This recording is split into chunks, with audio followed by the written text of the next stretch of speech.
una producción de Noctare Media.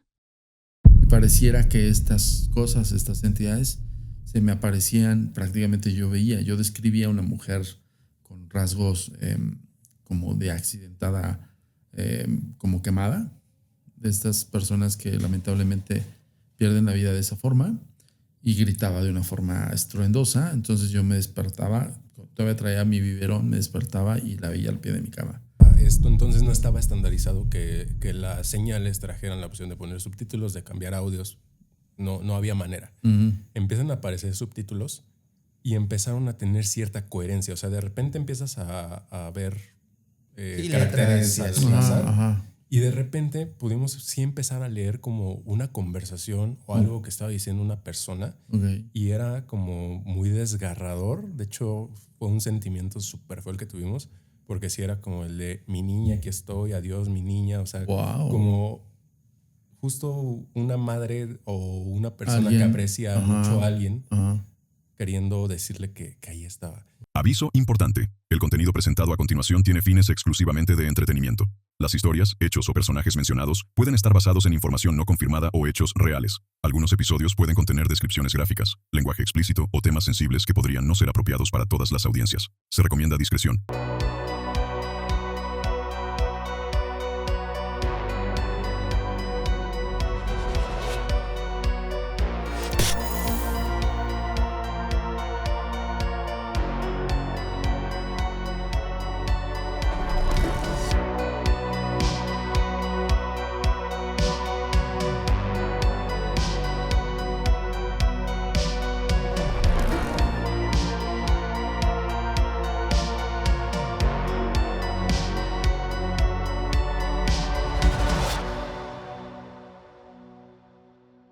Muy buenas noches a todos nuestros escuchas, sean bienvenidos a un nuevo episodio de Noches de Terror. Mi nombre es Alex y pues yo creo que ya lo vieron en el título de este episodio, y también no está de más comentar que tal vez no necesite presentación, pero como pueden ver, esta noche se encuentra con nosotros pues alguien con más de 30 años de experiencia en el tema de investigación paranormal. De hecho, es el fundador de la Agencia Mexicana de Investigación Paranormal. Y pues, Eric, no sé si nos pudieras hacer el honor de pues prácticamente ya lo presentaste, Antonio. Muchísimas gracias por acompañarnos en este episodio y por prestarnos tus instalaciones para grabar este episodio. Bienvenido. Hombre, muchísimas gracias, Alex. Eric, muchísimas gracias. Un saludo a Gabo, donde quiera que estés. Allá donde quiera que Gabo. Allá en Timbuktu. Gracias. Trae buenas imágenes.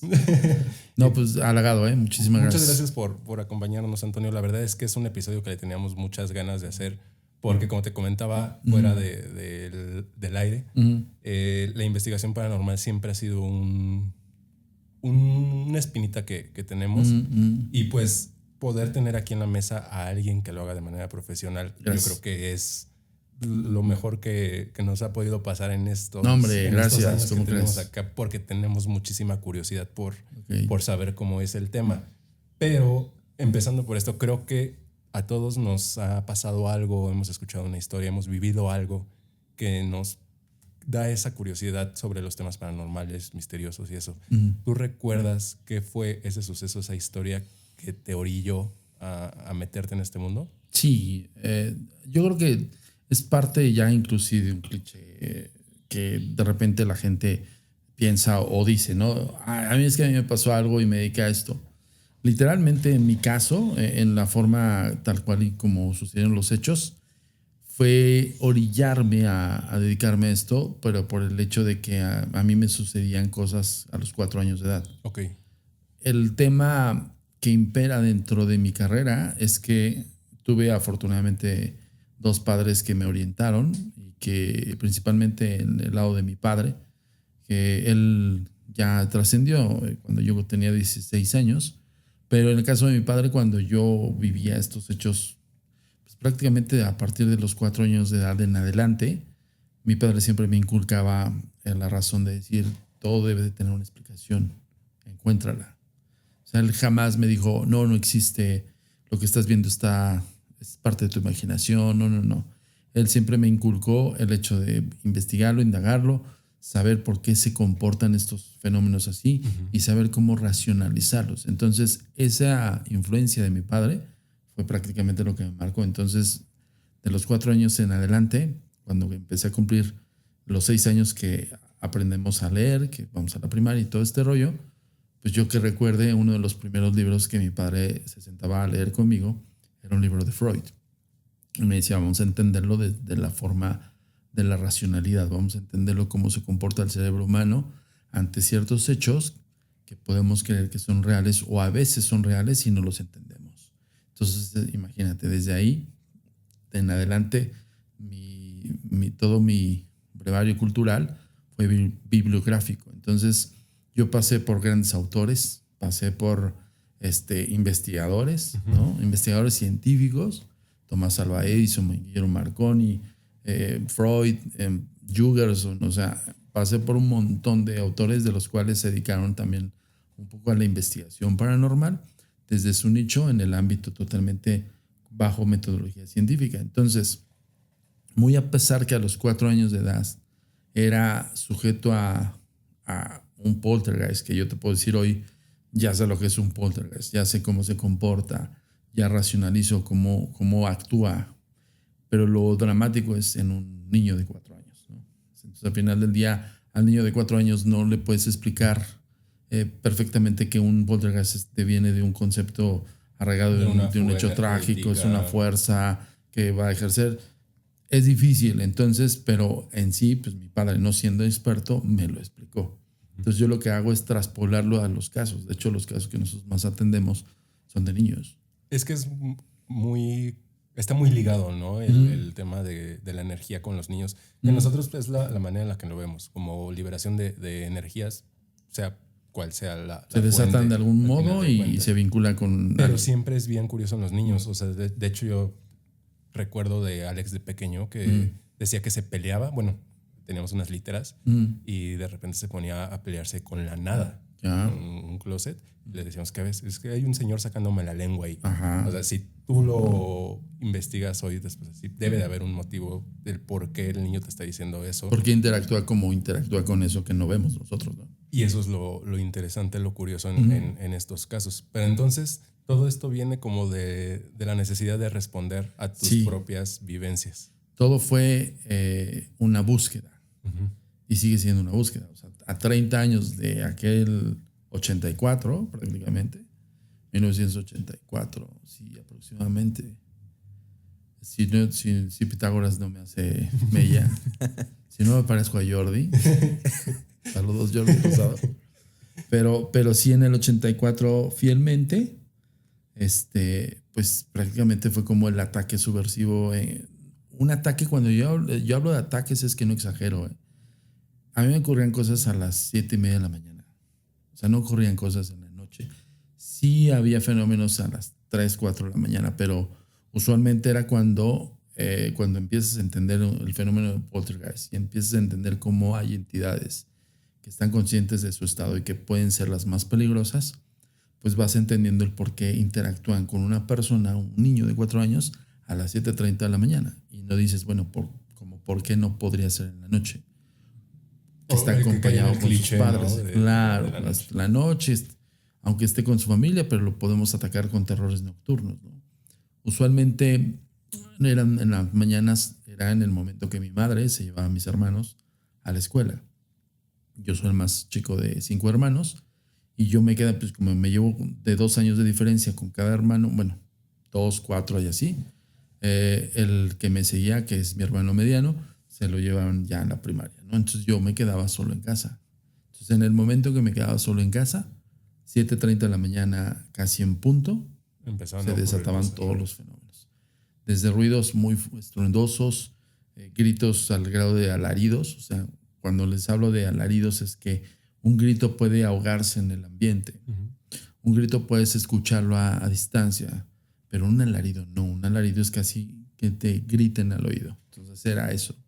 Despierta, corre hacia la puerta, porque en ese momento ya era parte de mi día a día, prácticamente de estás solo, tienes que huir.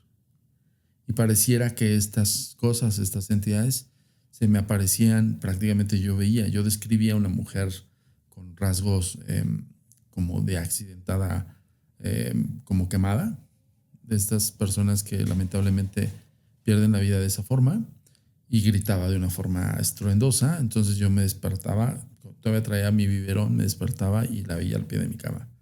7:30 de la mañana, el solezazo entrando a la casa, y para mí era correr. O sea, no era una sensación de ¿qué es eso que estoy viendo? No, feo, estruendoso y peligroso. Entonces, en ese concepto, pues era llorar, gritar, tratar de salir de la casa. A veces salía, a veces alcanzaba nada más a ver la ventana, y todos los ruidos de mi espalda eran como los trastes tirándose al mismo tiempo, así. Eso es bien curioso, ¿no? Porque muchas veces, y a mí me tocó vivirlo alguna vez, escuchar este ruido de los trastes, y cuando vas a revisar, todo está perfectamente bien. Una duda que nosotros hemos tenido a lo largo de analizar varias cosas, ¿por qué las apariciones y por qué los fantasmas, desde tu punto de vista, tu experiencia, tienen la forma que tienen? Porque hemos hablado y debatido sobre esto, de que hay apariciones muy bizarras, como la que tú nos describes, pero también hay apariciones muy amistosas. Sí. Nosotros tenemos la teoría de que es o como te vas o como te recuerdas. Pero en tu experiencia, ¿cuál es la más común? ¿Cómo se recuerda a la persona o cómo se fue? Es que no están... O depende mucho del contexto. No están tan alejados, porque a ver, el tema conciso de las hipótesis. Sí, al final de cuentas no podemos tener la verdad. Siempre estamos hablando de hipótesis. Pero hay hipótesis que ya se están gestando como teorías, ¿no? O sea, es decir, hay confirmaciones y comprobaciones de cómo son los fenómenos de esta índole. Entonces, lo que, por ejemplo, nosotros estudiamos en la Agencia Mexicana de Investigación Paranormal, que fue fundada cuando yo tenía 16 años, justo a la muerte de mi padre, yo fundó la agencia para buscar contacto con mi padre. Okay. Fíjense a qué grado llegó el tema de la influencia de mi padre, de decir, yo ya había hecho investigaciones amateur, ¿no? Antes de los 16 años. Pero cuando pierdo a mi padre, yo dije, de todo esto que me inculcó y todo esto que me manejó y el estudio, pues yo ya había escuchado los experimentos de Price y algunos otros investigadores que eran como justo, oye, con su científico compañero, decir, cuando yo trascienda, cuando esté del otro lado, me contactas. Entonces yo traía esa onda, ¿no? Con mi padre. Yo decía, sí, lo voy a contactar, de algún modo lo tengo que contactar, saber qué hay del otro lado, ¿no? Entonces, 16 años empiezo como más formalmente el asunto, y ya tomo este trabajo como más amplio. Les voy a decir por qué les comento esto. Porque a partir, hay un antes y un después de cuando estás haciendo investigación amateur a cuando realmente ya tienes un método científico. Exactamente. Ya tienes una estructura de investigación. A donde voy es que el análisis que nosotros hacemos es vía psique humana. Es decir, el principio de la parapsicología no es el estudio del fantasma, es el estudio de la psique humana ante estos fenómenos. El comportamiento de cómo un individuo puede relacionarse, vincularse o puede interactuar con algo que posiblemente no ven sus ojos. Sin embargo, puede sentirlo, o en otros casos, que puede verlo, pero no puede racionalizar, ¿no? Entonces, la parapsicología es eso. Cuando me pienso meter a la parapsicología, empiezo a entender más conceptos, y justamente el por qué una persona puede tener una interacción con alguien que está desencarnado, en el caso de Antonio Zamudio, de niño, porque yo la veía con rasgos de quemaduras, ¿no? Porque la escuchaba doliente, pero doliente enojada, porque tenía que ser de esa manera y porque sentía yo el peligro. Entonces son 3 conceptos que empecé a formular mis hipótesis. Es decir, cualquier psicoemoción que me genere una entidad espiritual tiene que ver con tal vez el desenlace de esa entidad. Uno posiblemente se quedó atorado en espacio-tiempo con esa sensación, es decir, con ese desesperanza, miedo, o incluso dolor, o que me trata de transmitir todo lo que siente. Sí, claro. De alguna manera contar su historia y pedir la ayuda que necesita, ¿no? Entonces, una forma de mostrarse tal, es que no, hay que entender esto. No es como que estemos hablando entre nosotros. O sea, no llega la entidad y te dicen, mira, pues a mí me pasó esto. No. Hay metodología de contacto espiritual, pero esa metodología y también es muy está limitada dada. la comunicación que pueden llegar a tener. Totalmente, y ambigua. Entonces sí tienes que usar elementos. En el caso de nosotros, usamos la sesión Ouija, que es la más efectiva para mí para no deducir como la sesión espiritista. ¿Me explico? Yo, de hecho, antes de abocar sesión espiritista, voy directamente a la Ouija. Y muchos me dicen, no, espérate, pero vamos a hacer espiritista. Sí, güey, pero te vas a aventar 6 horas a deducir por golpes secos si quiere algo o no quiere algo, si está ahí en contacto o no. Vámonos directo al deletreo. De comunicación. Claro. ¿Por qué entienden las entidades? Porque son personas como tú y como yo. A nosotros nos pasó algo muy, muy curioso. Sí, era lo que iba a preguntar justamente. Nosotros ya hemos intentado tener algún contacto con la Ouija. Yo quería preguntarte si hemos preguntado a N cantidad de personas y hay quien te dice que la Ouija, la tabla, tiene que estar curada, que tiene que tener un ritual. Nosotros lo intentamos y realmente no pasó nada. Lo único extraño que podemos decir que pasó fue que nos pusimos de acuerdo. Estábamos en un live, de hecho, de nuestro canal de YouTube. Un aniversario. Y esa madre jamás se movió. Entonces hicimos un corte y ya tras cámara nos pusimos de acuerdo de, pues, para dar show, vamos a designar a Eric que la mueva. ¿Qué fue lo que pasó? Que no se podía mover. O sea, todos pusimos los dedos flojitos y ni así se movió esa madre. O sea, yo sentía como que como si la estuvieran apretando. La planchadera. No la aprieten. Y no pudimos. No pudimos. Bueno, a ver. Hay dos conceptos aquí. Uno, lo que creemos que no se movió y que pensamos que no hay nadie. 2, que creemos que es un atajo y que forzadamente nos va a contestar. Y que siempre va a funcionar. Claro. Y 3, que te esté ahí observando y que no quiera mover la plancheta porque dice, pues, no te va a mover nada. O sea, hay entidades que dicen, no soy tu... Sí, no soy tu payaso. No, payasito, güey, pero al rato me voy a desquitar. ¿No? Y ha pasado, o sea, por ejemplo, su mamá tiene ahí una historia muy fuerte relacionada a eso, que puede andar jugando así. Es que para empezar, no es un juego. Se desató, justo, eso fue lo que pasó. Ellos lo tomaron como a juego y en base a eso, en mi familia ocurrió la experiencia más grande que tú puedas imaginar, o sea, pero al grado de haber ataques físicos. Es que ese es el tema. Por ejemplo, en el caso de ustedes que dijeron, bueno, a ver, vamos a intentarlo por aniversario, vemos qué onda. Eso del rollo de ritualización es que es muy ambiguo, porque yo les digo, ok, sí, nosotros utilizamos elementos de ritualización para una apertura y un cierre base al ocultismo, es decir, letanías en latín, elementos de sujeción parte del latín y el tablero Ouija. Si quieres verlo como ritualización, sí, pero para mí no tiene un sesgo de creencia que tengo que ritualizarlo para que funcione. No, si hay algo ahí, se va a manifestar con las herramientas que a mí me queda claro que se va a manifestar y punto. ¿Por qué? Porque al lugar a donde voy sé que hay fenómenos extraños porque desenlazan de un hecho trágico. De hecho, estuvimos en un gran debate en el cara a cara con Johanan Díaz y otros escépticos y lo debatimos muy bien. Le dije, a ver, no hay una predisposición de los investigadores. Sin embargo, hay hechos históricos. Y de los hechos históricos pueden devenir estos conceptos para confirmación o para el propio denuesto. Es decir, no es que digamos, sí, evidentemente hay un fenómeno ahí, como posiblemente pueda haber una muerte trágica y ni siquiera te contactes nunca, ¿no? O sea, es parte del trabajo, no es una cuestión de, güey, a dónde voy se contacta. Pero el hecho de decir, yo me coloco mi tabla, colocamos los dedos y a ver qué onda, preguntamos, el simple hecho de que estén 2 personas, incluso a modo individual, que es más difícil tener un discernimiento a modo individual, porque tu embate va a ser, me contestó, no me contestó, yo la moví o se movió sola, ¿sí me explico?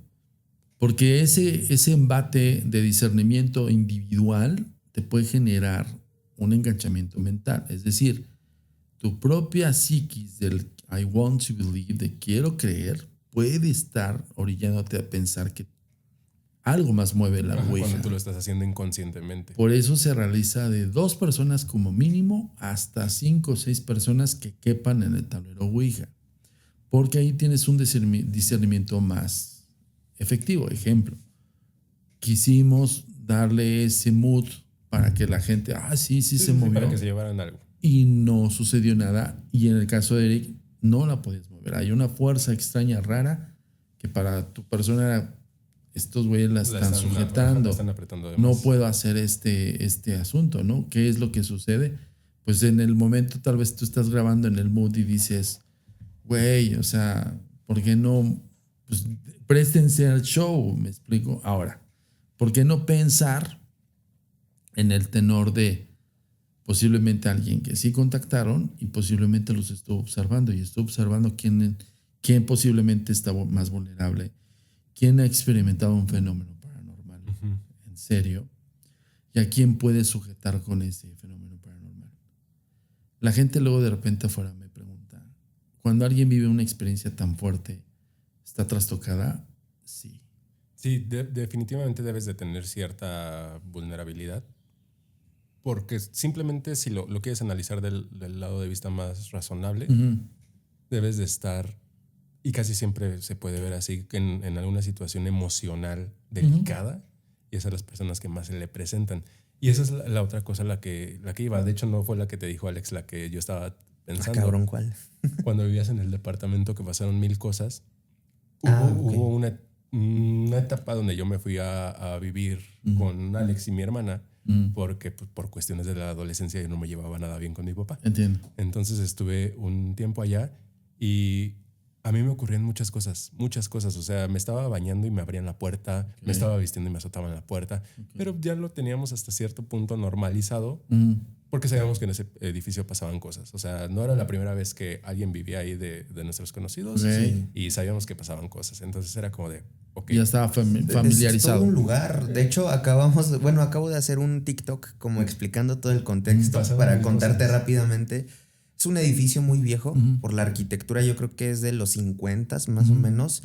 Desde que yo tengo memoria y me acuerdo muy bien, la primera vez que fuimos a rentar ahí, que mi mamá estaba firmando el contrato, la dueña del edificio le contó que en el garage hay un cuartito, ahí se colgó el señor que vive ahí. O sea, se desvivió. Era muy común ver una niña pequeña ahí sentada en las escaleras. Todo el mundo decía haberla visto. Yo jamás la vi hasta que un día se fue la luz. Bajé a la tienda así de rápido. Yo quiero pensar que fue mi sugestión de decir como todo el entorno está perfecto para que me aparezca algo. Pero justo cuando regreso de la tienda, la veo sentada ahí. Cuando tú salías y bajabas las escaleras, se sentía como si alguien te estuviera siguiendo, persiguiendo, así como te daban ganas de irte corriendo, como de vámonos, güey, aquí algo. O sea, era como una opresión que se sentía muy, muy fuerte. Era generalizado, o sea, no era que nosotros lo sintiéramos. Tú platicabas con cualquiera de las personas que vivían ahí y todos tenían ese sentimiento. Otra cosa bien curiosa es que todos los focos se fundían bien seguido. O sea, el edificio estaba oscuro porque foco tras foco tras foco. Entonces los vecinos decían, no sé, ya no hay razón. No hay una explicación del por qué. Lo más raro que pasó fue ya en vísperas de que nos estábamos mudando. Mi mamá compró la casa donde vivimos actualmente. Ya nos estábamos mudando. Pero en ese lapso entre que el crédito, firmar las escrituras, etcétera, pues fueron como 3 meses. Pero ya comenzábamos como a recoger y demás. En esos 3 meses se empezaron a morir muchas personas, o sea, de que uno por piso. El vecino de al lado, la vecina de enfrente, creo que 2 pisos arriba, una chica que de hecho me acuerdo muy bien, le compró una carreola a mi mamá cuando mi hermana creció, la sacó, la vendió, y esa chica le compró una carreola para su hija que acababa de nacer. La chica lamentablemente en un accidente de moto fallece. Y pues era también muy feo porque en la noche pues la niña se ponía a gritar por su mamá. O sea, era un ambiente ya muy, muy de la chingada. Y lo último que supimos, ya no estábamos, pero había algo pasó. Pórtate, cabrón. Había unas niñas gemelas y pues una de ellas también, también falleció. ¿Ve? ¿Qué pedo? O sea, ni siquiera la toqué, ni siquiera tenía pila. Y tenía pila. Y pues sí, justo eso pasó. Una de las niñas falleció. Creo que enfermó y fue en el hospital, pero pues una vibra muy, muy rara en ese edificio. Y en ese lapso, nosotros éramos, ya la voy a dejar así ya. Bueno, retomando después de ese pequeño corte por la falla técnica, justo estábamos en este lapso de las cosas que contaba Alex, que estaban ocurriendo como muchas pérdidas. Nosotros teníamos en su cuarto una tele con un Xbox. La tele no tenía antena de TV, o sea, no podíamos ver canales de tele porque la pantalla la ocupábamos para jugar. Entonces, si tú la prendías y no estaba el HDMI puesto, te mandaba estática.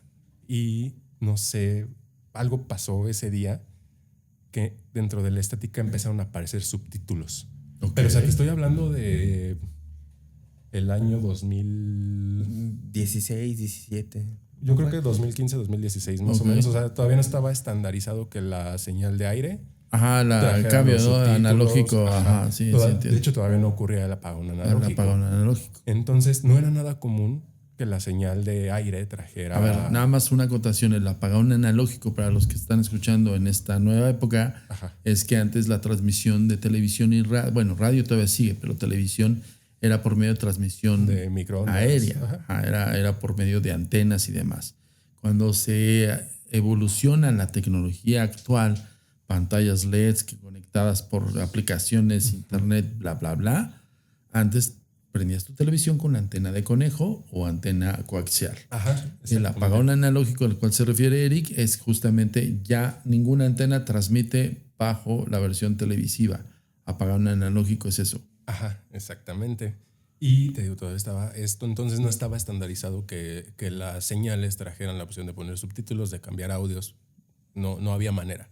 Empiezan a aparecer subtítulos y empezaron a tener cierta coherencia. O sea, de repente empiezas a ver caracteres al azar. Y de repente pudimos sí empezar a leer como una conversación o algo que estaba diciendo una persona. Y era como muy desgarrador. De hecho, fue un sentimiento súper feo el que tuvimos. Porque sí era como el de mi niña, aquí estoy, adiós mi niña. O sea, como justo una madre o una persona que aprecia mucho a alguien queriendo decirle que ahí estaba. Y nosotros sí nos quedamos así como de no mames. A ver, entonces, entendiendo el concepto, una de estas personas fallece que liga con la vinculación madre-hija, ¿no? Sí. Y lo que se gestó... No había pensado así, pero... Y lo que se gestó fue como la interacción por medio de un TCI. En TCI es transcomunicación instrumental y es por medio de aparatos electrónicos. Entonces los aparatos electrónicos pueden hacer estos. Ojo, no son efectos. Las entidades se utilizan como lo que acabamos de ver. Lo que les puedas dar, o sea, lo que tú les puedas poner, ellos lo van a utilizar. A ver, lo que acabamos de ver con la lámpara. Apagada y encendida, y pareciera que como si estuviesen jugando. Muchas veces nosotros pensamos, bueno, okay, son deterioros eléctricos, es parte de tal vez el flujo eléctrico o el flujo de energía, pero muchas veces también no pensamos en esa otra parte, el flujo energético electroestático, porque las entidades se manifiestan con electroestática. Ajá, sí, me dio curiosidad porque se movió un poquito. Pero posiblemente ahí sí puede ser mi explicación, es que están sentados en un sillón y no tienen equilibrio. Ven como no es todo paranormal, o sea, la idea siempre hay que buscarle una explicación. No sé si está saliendo en cámara, pero tenemos aquí. Pero como que se cambió de posición el güey. Entonces, el electromagnetismo del cual ya está medible, o sea, es decir, hay varios investigadores que han hecho como ciertas mediciones en las cuales sí pueden segregar las energías espirituales, electromagnetismo. Por eso pueden ser detectables con un EMF, Electronic Magnetic Field, es decir, un detector de campos electromagnéticos. Sin embargo, la detección no es tan fuerte. Es decir, en una casa normal no podrías tener una variante específica que te arroje realmente una lectura, porque su celular crea campos electromagnéticos. Si ustedes tienen una hebilla que es de metal y están con sus zapatos de lo que tengan, lo que sea, están haciendo internet, exactamente todo. Los conectores. Por eso nosotros en nuestro caso no ocupamos esos elementos porque no nos sirven, porque la lectura es variante. Por eso el principio es, ¿cómo se comunican por medio del electroestático? Crean una electroestática. Hay una variación de electricidad en los aparatos electrónicos o eléctricos que hacen precisamente la manifestación de algo. ¿Cómo lo puedes confirmar? Con esas cosas que no suceden usualmente en las televisiones. O sea, es que ese es el punto y la pregunta en concreto. ¿Tú crees que algo que andaba ahí dijo, con esto me puedo comunicar? A lo mejor, y no sabía que su hija lo iba a ver, pero detectó algo y dijo, pues, a ver si pues, igual y sí, es que les iba a explicar también otro concepto que se llaman los portales. Porque por lo que me estás diciendo del cúmulo de energía. No, más allá de eso, Eric, el cúmulo de finales funestos, es decir, en un edificio donde de repente había manifestaciones y de esas manifestaciones posiblemente, aunque no estén vinculadas, pero hubo una serie de hechos funestos, es decir, personas que estuvieron viviendo ahí se desvivieron con el paso del tiempo y casi en fila. Ahí sí se podría manejar los portales dimensionales o los dichosos portales del más allá, que son elaborados por hechos trágicos, es decir, son bucles que se gestan continuamente. Cuando yo hablo de un bucle, es mucha información que les estoy diciendo, pero se tiene que decir para que se entienda el por qué yo me dedico a la investigación. No, justo también eso era la intención de este episodio, hablar más allá de las historias. Y sí, porque me pasó que se movió algo. Nosotros lo abordamos así justo. Me abrieron la puerta, pero está más chido el saber el porqué de las cosas, el trasfondo que hay. Siempre hay para nosotros como investigadores es, todo este mamotreto que les estoy aventando tiene un fundamento de con paso de 30 años de investigación que hemos dado cuenta de ciertos casos que, por ejemplo, hay estos portales, que no es un portal que identifique una persona que sea sensible y de verdad no sean ridículos. La persona que se cree sensible no puede decir, aquí hay un portal, es una sandez, por decirlo en buena onda, una pendejada. ¿Por qué? Porque quien crea los portales son las mismas entidades espirituales sin conciencia de crear el portal. Es decir, no hay una entidad espiritual que dice, aquí voy a crear un portal y voy a abrir una puerta. No. ¿Cómo se puede significar o cómo simbolizar una puerta? Justo eso. Hechos funestos en cadena que desenlazan en bucles específicos. Es decir, un bucle es una repetición continua de un hecho funesto. El que es suicida, ahí lo cortas, el que es suicida se va a seguir suicidando.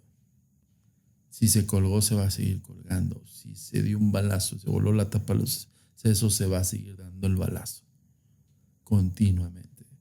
Y esos bucles son repeticiones. Entonces, cuando nosotros tenemos la sensibilidad, cuando decimos sensibilidad, no es justo las personas, con todo respeto, las personas afuera ridículas que dicen, que siento algo. No, eso es una pendejada. Una persona real que siente algo es un cúmulo de psicoemociones exacerbadas que no puede definir qué es lo que está sintiendo. Es decir, sensaciones de peligro, sensaciones de nostalgia, de desesperanza, de todo eso, y no está, ¿qué se siente, Laura Rivas? No, ¿y qué crees? No mames. Mira, sí, güey. Y a lo mejor tú me vas a desmentir algo aquí. Yo no soy muy creyente de estas cosas. De hecho, a mí no me gusta creer en brujería, ni en visiones, ni nada de esto. Pero en mi familia, más específicamente en la parte de mi papá, tenía una tía y su pareja que estaban muy metidos en estos templos marianos, que son desprendidos. Espirituales, ¿no? Sí. Y en uno de sus templos hacían curaciones y limpias y cosas así. Sí, sí los conozco. Es como muy relax el tema, ¿no? Pero ellos estaban como muy metidos en eso y le decían a mi papá, es que tú tienes don de visión. Okay. Mi papá como que nunca le hizo caso y todo. Es bien sabido esto, o sea, mi papá nos los ha contado, que le han dicho muchas veces eso, no nada más sus tíos, otras personas que ha conocido metidas en estos rollos, pero mi papá nunca le hizo caso. ¿A qué voy con esto? Yo hace 3-4 meses iba manejando en un camino el cual siempre tomo, que a lo mejor y lo ubicas, es eje central, 100 metros, ahí para salir hacia Eduardo Molino, no es cierto, no es Eduardo Molino, es para salir por atrás de la villa y todo esto, antes de la... Politécnico, ¿no? Politécnico. Ok. Antes de la central camionera, hay un desnivel con un túnel. Uh-huh. Yo siempre tomo el carril de la izquierda, siempre. Y lo tomo pues a la velocidad que me lo permite. Un domingo voy manejando por ahí, como siempre, por la izquierda. Algo, no me preguntes qué, me dijo, cámbiate de carril. Me hago a la derecha, 30 metros adelante, en la parte curva en la parte ciega de la curva, una persona detenida abajo del coche, adelante sin conos ni nada. O sea, perfectamente me la pude haber llevado. Claro. Si yo hubiera mantenido mi camino de la izquierda siempre. ¿Por qué me cambié a la derecha? No me lo preguntes, es algo que nunca hago. Nunca lo hago. Y justo se lo platiqué a mi papá. Y le dije, oye, es que mira, me pasó esto, estoy bien sacado de onda porque me pasó esto. Y me dice, eso muchas veces a mí me ha pasado. Y por ejemplo, nos pasó recientemente, se me poncha la llanta de la moto, mi papá va, me ayuda, todo. 15 días después voy a salir y me dice, ¿todo bien con la llanta de la moto? Sí. Se me hizo extrañísima su pregunta. A los 20 minutos le marco, papá, ya me quedé tirado otra vez, se me volvió a ponchar la misma llanta. Y dice, sí, ya sabía, y ahí voy. O sea, pero son sensaciones que tú en ese momento no las puedes ni ligar ni asociar a nada. No, y además no estás como no para analizar. Es que no vienen de manera clara. Ese es el tema, justo porque por eso yo hago una mención a los pseudo mediums o pseudo sensibles. Sí, personas sensibles, que son charlatanes la mayoría, porque están interpretando lo que ellos creen que es una sensación de precognición, una psicosensación. Cuando hablo de psicosensaciones y precognición y otros conceptos, ya estoy hablando de parapsicología, ¿me explico? Ya estoy hablando del análisis del individuo, cómo lo recibe y cómo lo percibe. Hay personas que por instinto, es un tema más ligado a la naturaleza, por instinto pueden percibir cosas como el hecho de pasarte a otro carril, como el hecho de no cruzarte esa calle que en ese momento que tenías que cruzar, o el simple hecho de decir no voy a irme por ese callejón porque algo me dijo que no me fuera por ahí y le hago caso. Pues esas personas al final del día sí se procuran a sus instintos o parte de su psique, su percepción extrasensorial, y otros afuera podrían decir que son entidades espirituales diciéndote no te cruces. Ajá, o justamente la sensibilidad a visiones o cosas así, pero que te digo, no son claras. O sea, yo no concibo una persona que pueda llegar a un lugar y decir, es que aquí hay 3 mujeres que están sufriendo. Sí, mucho. No. Porque, o sea, yo habiendo ya vivido en carne propia esto, no sabes ni siquiera qué es lo que te está llegando. O sea, te lo voy a poner así textualmente al principio del análisis de la psique. Nosotros ahorita lo que sucedió de la luz, pues podemos percibirlo justo pues, porque es un tema que dominamos o que en algún momento nos introducimos y decimos, ok. 2, si buscas una explicación lógica, dices, ok, perfecto, ya no tiene pila la conexión. ¿Sí me explico? O sea, hay una variante de ciertos. Sí, tienes que ir descartando cosas, como ahorita se le acabó la pila. ¿Qué sucede? Está mala, no es nueva, venía mal de Esa fábrica. retórica es un razonamiento que lo hace tu interpretación de los hechos. Ahora imagínense algo que nada más una persona sin qué hacer llega y te dice que tienes a todos tus difuntos al lado y que la chingada y no sé qué, y pues obviamente pues, para mí honestamente sí se me hace que son los que denigran el fenómeno paranormal, porque si lo tomamos de esa manera, entonces la gratuidad de cualquier persona allá afuera sería justo eso. Voy a un lugar y evidentemente aquí hay una señora y así asado. Las psicoemociones, créanme, las personas, yo lo he dicho, que son testigos de estos hechos, tienen todos los elementos para decir, jamás quiero volver a vivirlo. Porque los impacta, porque les desequilibra su centro, porque toda la racionalidad en ese momento es decir, puta, me estoy volviendo loco, ¿qué me está pasando? O yo no quiero dormir en esta casa porque eso que ya vi está ahí. Y no está como la buena mañana. Es irracional, o sea, pero de verdad irracional. Yo solamente una vez he visto una aparición así, ¿cómo te explico? Materializada. Uh-huh. No puedo decir que estoy loco porque me tocó vivirlo con alguien más, me tocó vivirlo con Alex. Estábamos no muy chicos, pero sí estábamos bastante chicos. Yo no regresé a mi casa, y justo como lo dices, yo no regresé a mi casa como en 2 meses. O sea, era un miedo irracional que le tenía a la ventana donde habíamos visto algo que no tenía razón de estar ahí. La gente que te dice, es que yo los veo. No, güey, te está mintiendo porque está interpretando que supuestamente los ve. ¿Sí me explico? A la persona que le sucede es dramático y traumático. Y aprovechando que estamos hablando de esto, ¿a ti cuál ha sido esa experiencia que supongo ha habido varias, pero debe de haber una en específico que sí te dé mucho sí, entiendo. miedo todavía, mucha... Yo creo que parte del concepto de desequilibrio mental en el sentido de que justamente en tu centro es, güey, tú eres una persona muy racional, creo que se están dando cuenta de cómo es racional Antonio Zamudio y cómo no se la cree de todas. Uh-huh. Sí, no vas a decir a la primera. No a la primera. Pero cuando hay estos impactos de fenomenología que te dicen, madres, güey, o sea, ¿es real? Madres, no solamente es real, sino lo viviste e interactuaste con él. Esos son desequilibrios que dices, güey, esto sí me movió. Un claro ejemplo es, fui testigo de un exorcismo. Y en el exorcismo, yo antes de decir sí, existen los exorcismos y existen los poseídos, yo denostaba el concepto. Es decir, para mí era una explicación totalmente psiquiátrica o psicológica, más psiquiátrica, ¿no? Pero cuando de frente, justo con lo que les platiqué de niño, lo que me sucedía, un apartado muy específico que se quedó muy ligado a mí por muchos años, salgo de esa casa de los 4 años, nos cambiamos a la nueva casa, donde actualmente es casa de mi madre, y durante ese tiempo, a partir de prácticamente los 5 a los 8 años, yo todavía tenía la zozobra de asomarme debajo de mi cama. Porque para mí en esa antigua casa era que tuviesen una cantidad de cosas raras ahí. Es decir, había desde esa mujer descarnada, desde incluso conceptos que yo no reconocía como diablos, pero para mí reconocía, por ejemplo, la canción de Un Diablito, que es setentera y que yo sigue memorizada en mi mente de toda la vida. Te estoy hablando 4 años de edad. Y esa canción me desequilibra, por ejemplo. Es una canción que hoy por hoy al investigador paranormal Antonio Zamudio la escucho y me hace remembranza, pero yo lo entiendo porque es una causa dramática y traumática. Está ligado a algo que yo viví, ¿sí me entiendes? Entonces,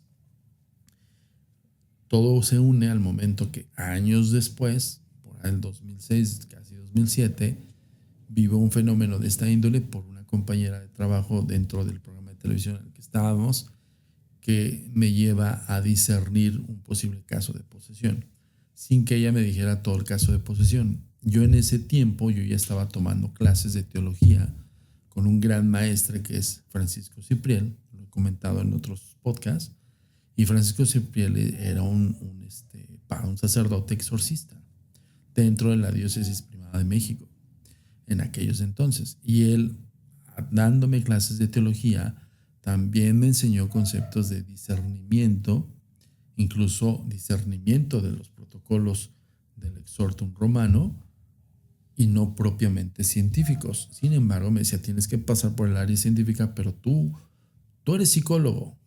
Hasta ahí nomás. Déjaselo a los psiquiatras, porque el discernimiento es peligroso si tú lo tomas. Imagínense, si a nivel académico no puedes hacer un discernimiento por una psicología convencional, imagínense lo peligroso que serían los charlatanes allá afuera que te dicen que tienes demonios, güey. O sea, y son ignorantes hasta el gorro, ¿no? Ni primaria han de haber cursado, ¿no? Entonces ese es el tema de lo delicado.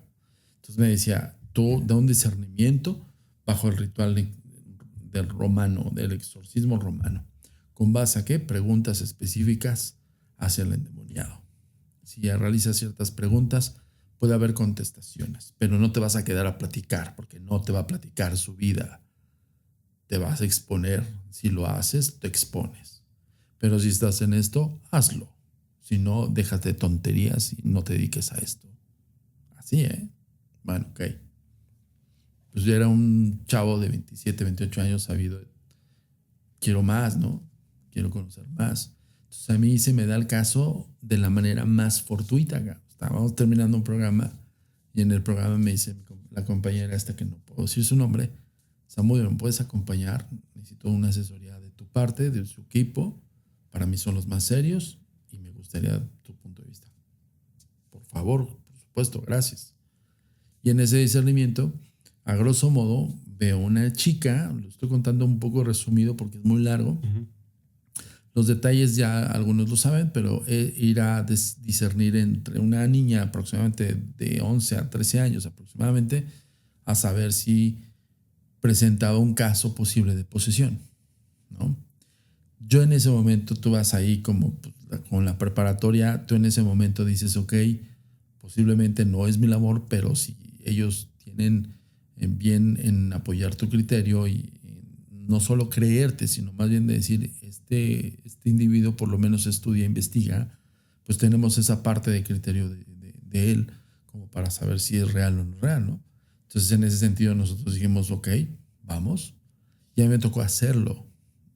Llegó un momento en el cual yo iba pensando en cantidad de cosas, todos los clichés sabidos y por haber, la película El Exorcista y todo el concepto de ficción, se queda corto al ver a una niña postrada en una cama, sin decirme nada y con la mirada me dijo todo. Y luego, sobre todo cuando me acerco y le hago la pregunta, que siempre entre estos conceptos que yo he revelado y otros conceptos en latín que no revelo, pero es una pregunta que se define como qui ex patre filoque. Y es una pregunta adecuada con otros conceptos en el ritual romano, en latín, que se hacen como decirte, a ver tú, revélame tu nombre. Es algo parecido, ¿no? Uh-huh. Pero hay otros conceptos que no revelo en ninguno de los podcasts. También no sean necios. O sea, también obviamente ni siquiera sería pues no, correcto. No podría. Exacto. Hay un respeto de secrecía por parte de quien me impartió la clase. Entonces yo lo hago nada más lo superficial. Entonces hago esa pregunta y con la mirada me dijo todo y la contestación fue mía culpa. Cuando alguien que no te conoce, que no tiene ni idea de quién eres, jamás no hay predisposición. Y sin embargo, está en un estado un poco, vamos a ponerlo así, un poco inerte de esa niña y de repente cuando yo empiezo a hacer la pregunta, empieza a surgir una reacción. Ok, o sea, ahí pasa un montón de cosas en tu mente. A mí en ese momento ya me estaba desequilibrando. Y el momento de verme a los ojos de una forma muy grotesca, en una niña que tú dirías, ok, es una chavita que está enojada, es una chavita que está pasando por un proceso, no sé, de estrés, no sé, cosas. No, esa mirada de esa niña es como yo lo puedo contextualizar, es como un psicópata a punto de darte muerte. Esa mirada, esa sensación y decirme mía culpa, de ahí desequilibrio 1. Uh-huh. Posterior, el proceso de exorcismo al cual yo asistía y en algún punto me tocó hacer la labor que hacía el acólito, sostener y contener al poseso para que no se lastimara. ¿Qué sucede? Si se convulsionan, no es una convulsión, es un ejercicio de fuerza que ellos o estas personas ejercen o siendo poseídas ejercen para evitarle el exorcismo. Principalmente se les avientan a los curas exorcistas para morderlos, para rasguñarlos, para golpearlos, para todo, escupirlos, todo. Platicábamos hace no mucho con una persona que estuvo dentro de la iglesia en algunos procesos de exorcismo y nos contó que en uno de los 2 o 3 que tuvo oportunidad de estar, porque no fueron tantos, el demonio le tocó fibras muy sensibles, es decir, un suceso de su infancia el cual nadie sabía, que aparte de todo era muy traumático para él, al grado que lo había bloqueado y ¿cómo decirlo? Este demonio se lo trajo de nuevo a la... Eso es lo que ibas. O sea, ¿qué es lo que te desequilibra en esos sentidos? Pues de que justamente tienes secretos. Todos tenemos secretos. Y ojo, no solamente son propicios en los demonios, en las entidades espirituales son develadores de todos tus secretos. Por eso te pueden manipular la mente. Por eso te pueden decir, soy Lucifer, soy Astarot, porque saben por dónde te pueden llegar. Bueno, en ese justamente en ese apartado, yo honestamente no veía muchas cosas. Yo veía durante el proceso pues, rezos, oratorios, bla, bla, bla. Algunos momentos de Cipriel marcando la cruz en agua bendita, ¿no? Exigiendo. Pero cuando me tocó sostener y contener, antes de eso me dijo, no la veas a los ojos, ¿no? Y yo en esos momentos, pues en mi forma de verlo era, honestamente yo lo he dicho, ya me daba hasta flojerita ir, porque no veía yo nada. O sea, yo veía nada más un ritual. Sí, veías que le estabas regresando. 3 horas, quedaron orando y pues sí, había veces que incluso hasta nos poníamos a platicar con los testigos, porque eran horas y horas y Cipriel haciendo el ejercicio, ¿no? A veces estábamos con Cipriel, a veces no, a veces solicitaba ayuda, a veces no. Y en ese momento12 solicitó ayuda y yo la sostuve, me doy cuenta de la super fuerza que tiene una persona poseída al grado de una niña de 12 años que tiene la fuerza de un individuo como yo, que ya se vieron que soy un poco grande y que esa fuerza te baja con un brazo, pues dices, ¿qué onda con esta niña, no? Lo que intentas tu raciocinio es de que no lastimes a una niña porque su bracito es de niña, ¿se me explicó? Sin embargo, ella te puede voltear. Y en esas me acercó a sus ojos y me dijo, todo aquello que le temías debajo de tu cama éramos nosotros. Te estamos observando. Y esa frase fue un zumbido en mi cabeza, fue todo y adiós. ¿Qué pasó? Pues te desequilibra justamente con algo que solamente tú sabes. Y que lo manejan y lo usan a su modo para que te quites. A mí ya después me lo explicó Cipriel, me dijo, no te pueden poseer. Hasta me decía, güey, tu alma no les interesa, ¿no? Y yo, qué bueno, ¿no? Por un lado, ¿no? Pero por otro lado me decía, pues es que, Zamudio, estabas siendo parte del ejercicio del exorcismo. O sea, es el demonio, se manifiesta en medio de ella y ataca por quien sea, antes de que no te sacó tus secretos. No, es que Cipriel sí. Ya ves lo que te estoy diciendo. ¿Por qué casi te me desmayas? Es que sí es bien impactante y justo todos nosotros estamos esperando a que nos pase algo, pero ya cuando te pasa, sí, no. Deseas no haberlo vivido nunca. 2 semanas yo me pasé tocando la puerta de la iglesia de Cipriel. Yo me sentía observado o sea, sentirse con el delirio de persecución es uno de un humano, ¿no? O sea, de alguien que te quiere fregar. Pero sentirse con el delirio de persecución de entidades tan portentosas como demonios, quiero ver, a ver quién se atreve. No tienen idea, güey, porque no encuentras un atisbo de seguridad ni siquiera en la cama, ni siquiera en el cuarto, ni siquiera en la iglesia acá. ¿Sí me explicó? Sí. Porque sabes que te pueden llegar por todos lados. El tema de los exorcismos es de mis temas favoritos. Y bien delicado, güey. O sea, porque aparte de todo también es una delgada línea entre una enfermedad mental. Totalmente. Y un caso real de posesión. Hay que tener discernimiento, Alex, todo el tiempo. A ver, y ojo, insisto, tengo la experiencia por estudio, tuve la experiencia por un discernimiento, pero yo no me jacto de eso, que soy un exorcista. O sea, no sean ridículos. Ni yo lo hago. ¿Sí me explicó? Coadyuvo, sí. ¿Qué sucede con la Agencia Mexicana después de eso? Tuvimos muy buena relación con la iglesia, tenemos nuestros miramientos entre la iglesia y nosotros. Sin embargo, Cipriel dejó un legado de decir, ustedes que están en este medio, a ustedes les llegan más casos que a nosotros. Y ustedes pueden hacer discernimientos y recomendaciones, Zamudio. Una cosa es que tú recomiendes y otra cosa es que tú impongas.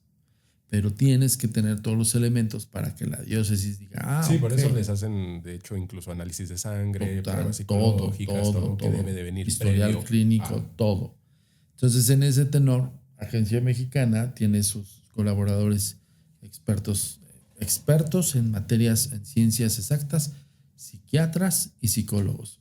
Enteramente, cuando yo hago una interacción con la persona, es decir, cuando alguien me dice, creo yo estoy poseído, a ver, para empezar, la conciencia del per se del poseso no está dentro del rango de raciocinio del poseso. Es decir, no llega una persona a decir es que yo estoy poseído. No, porque el demonio lo que trata es ocultarse en tu raciocinio.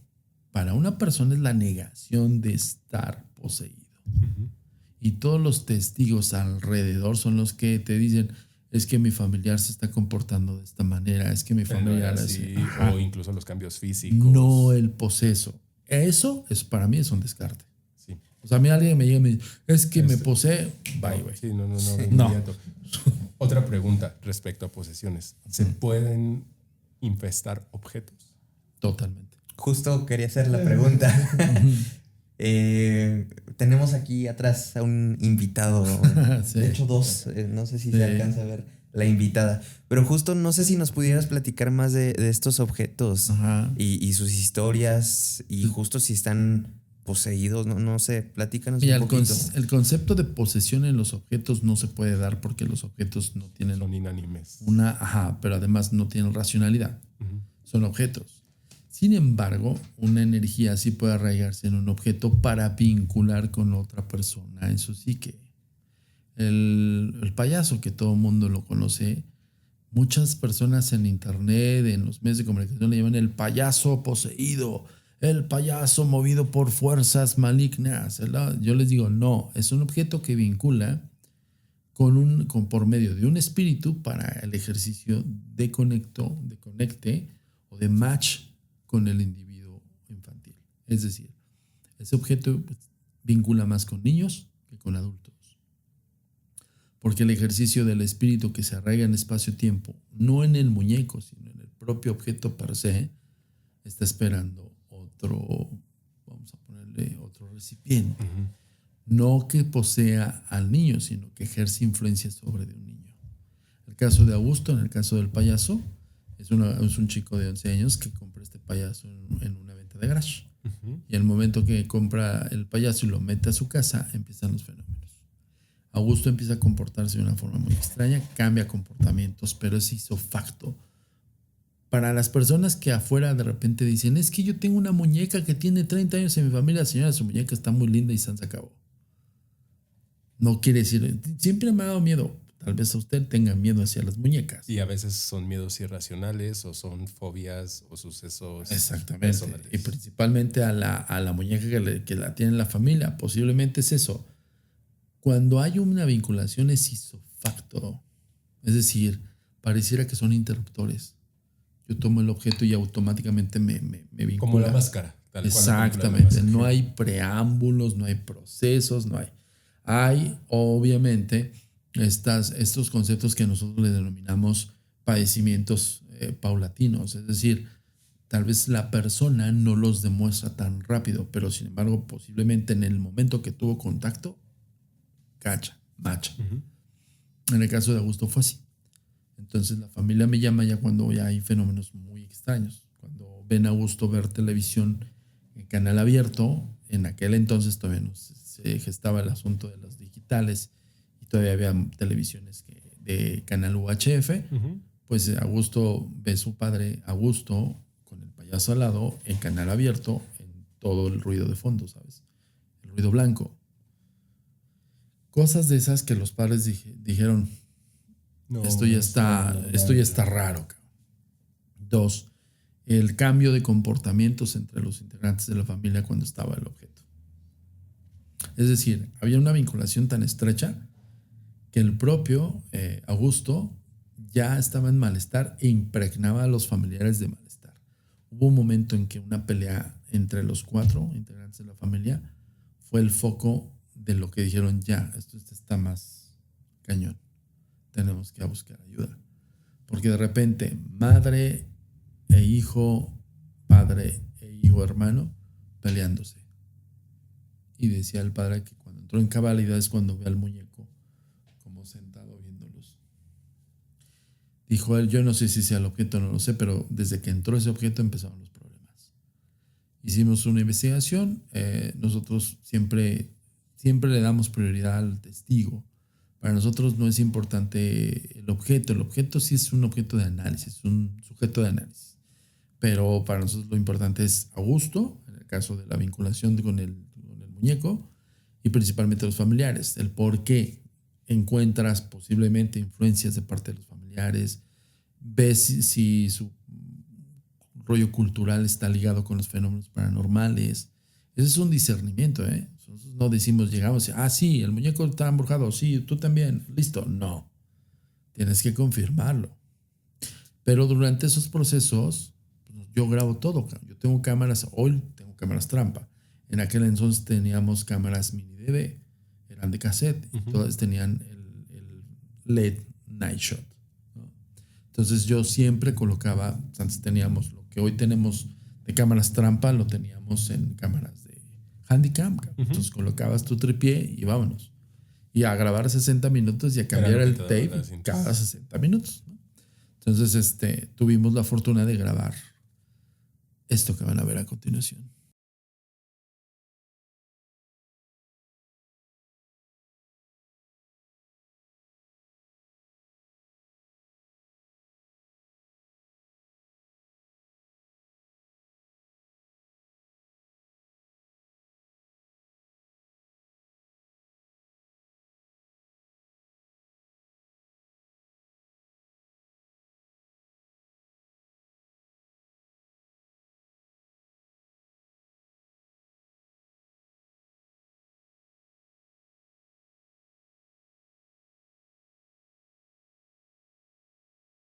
Bueno, lo que vieron es el individuo aquí en cuestión, el amiguito que tienen atrás, Alex y Eric, en un movimiento regular de un punto cero, un movimiento constante. Lo principal para nosotros es el análisis del porqué. O sea, a ver, lo que encontramos no solamente es que sí, la familia estaba vinculada estrechamente con lo que había sucedido con el payaso.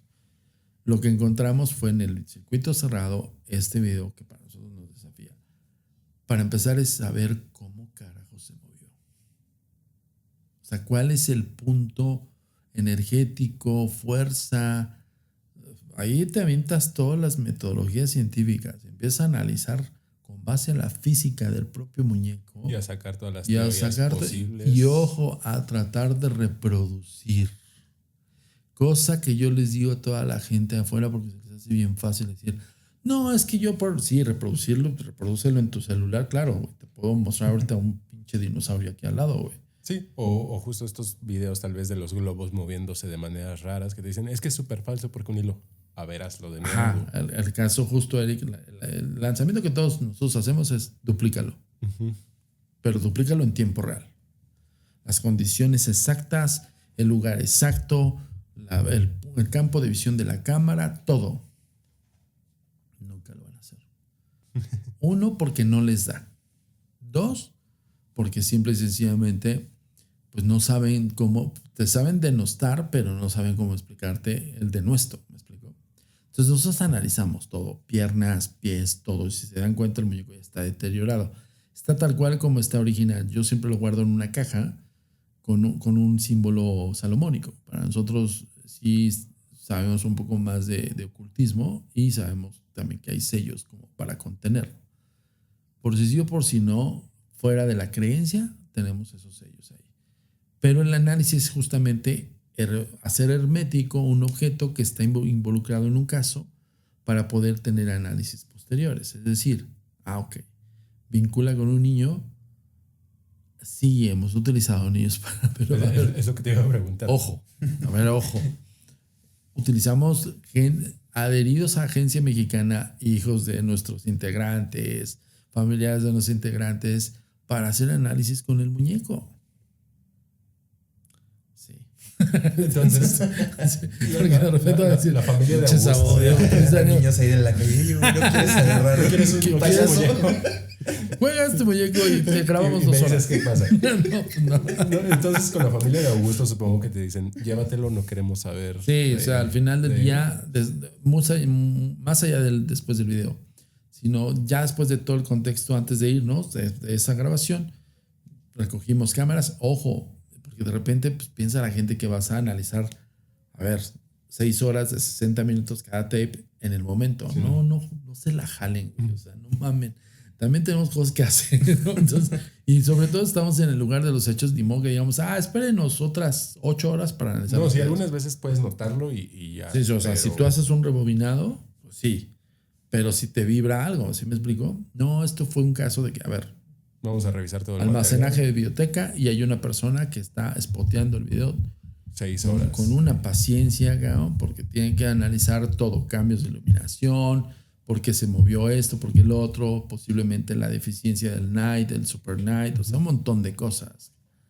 Y esa persona es especializada para eso, entonces a él sí se le paga para que haga eso en un escritorio con computadoras dentro de la agencia, no en la casa de los hechos. Entonces, posterior a eso me dicen, oye, antes de irnos, me dice la señora, me entrega el muñeco amarrado con escapularios. Ok. Y lo último que me cuenta la señora es que yo hasta dije, ¿pero por qué amarrado? Me dice, es que ¿Se mueve? se mueve. Fíjate. Yo, ¿cómo que se mueve? Le platico. Yo se lo entregué al señor de la basura. Después de la pelea, se lo entregué al señor de la basura. Lo agarré en una bolsa, lo amarré, lo toqué todavía, se lo di al señor de la basura y desaparezcalo. Listo. El señor de la basura lo voló hacia el camión. Yo vi cuando la bolsa cayó, o sea, no, me dice, yo no perdí de vista el maldito muñeco, se lo lleva y como a los 3 días aparece al pie de la cama de Augusto. ¿Cómo me explica usted eso? Pues es que es inexplicable, usted me lo platiqué, yo podría suponer que no se acuerda dónde dejó el muñeco.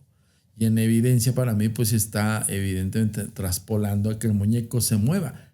Yo todavía escéptico de lo que me está diciendo. Yo no había visto el video que vieron ustedes. Pero por si no lo viste, aquí va de nuevo.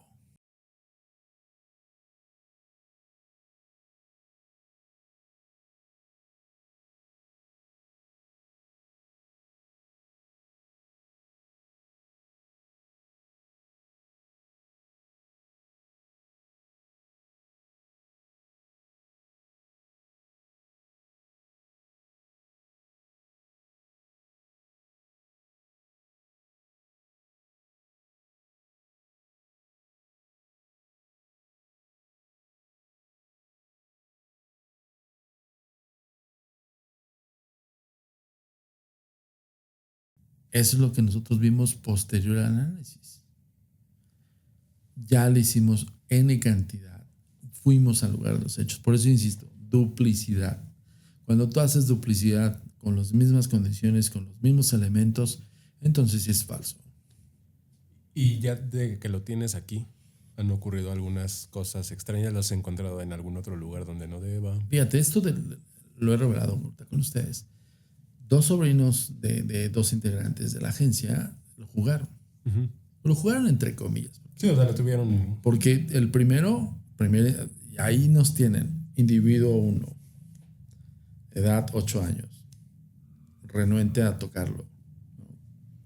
O sea, para muchos chavitos, bueno, en el caso de los tantos análisis, pero uno de ellos era como, y le tenía miedo, y nos acercaba. Después de un rato, como que hizo una especie de empatía y después ya lo traía del brazo y lo traía. Él ya tenía el contexto, el niño. No. Okay. Nadie de ellos no, imagínate, lo traumas, cabrón. No. O sea, nadie les dice nada. Los traen y les dices, mira, te presto un juguete para que lo juegues.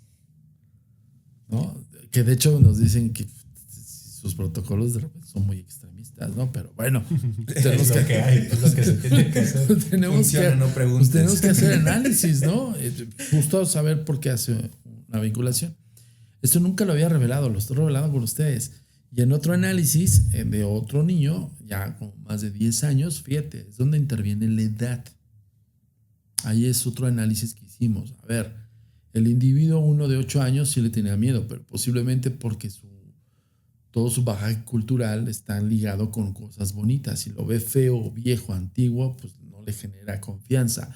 2, la risa del payaso a muchas personas no le genera nada de confianza. Es una de las fobias más comunes. Y aparte de la ay, no me acuerdo, Pinche fobia tiene un nombre bien raro. De hecho, es como en inglés, como claunofobia. Algo así. Güey, ¿por qué es tan sencillo? Payasofobia, güey. O sea, ¿no?